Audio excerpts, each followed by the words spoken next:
Hello everybody and welcome back to Yalan app. In this video, I'm going to show you a step-by-step guide on exactly how to connect your replacement AirPod. So if this is something that you want to be able to do, well then this video is going to be perfect for you. So what you're going to do first is to just go into settings on your iPhone or iPad, whatever you want to be able to connect your AirPod to, and then you should be taken to a page similar to this, as you can see. So now what you're going to do, you're going to click where it says Bluetooth. So click on Bluetooth, and as you can see, you should now be taken to this page right here. So the first thing you need to do in here is to actually find your old AirPods in here. So it might say AirPods or something similar to this.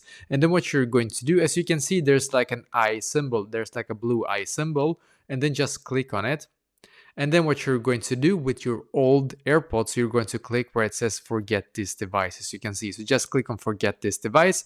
And then once again, you're going to click on forget device. Then what you're going to do after this, you're going to now grab your new AirPods and you're going to click on the button that you should have a button on the AirPods, like on the AirPods box. There should be a button or a button on the back basically. So click on the button that you have on the back on the AirPods case itself. So just click and hold until you get a blue I think it's a blue or white light that you should be able to see on it. And then when you have done so, you can go back into Bluetooth in here and see if you on the other devices in here that you're able to find the AirPods. Sometimes you can find it in here and then you can just actually connect them to your iPhone. And sometimes, by the way, it's going to just pop up as like a suggestion in here that you want to be able to pair the new device as well. And then you're just going to click on pair, and that is basically exactly how to do this.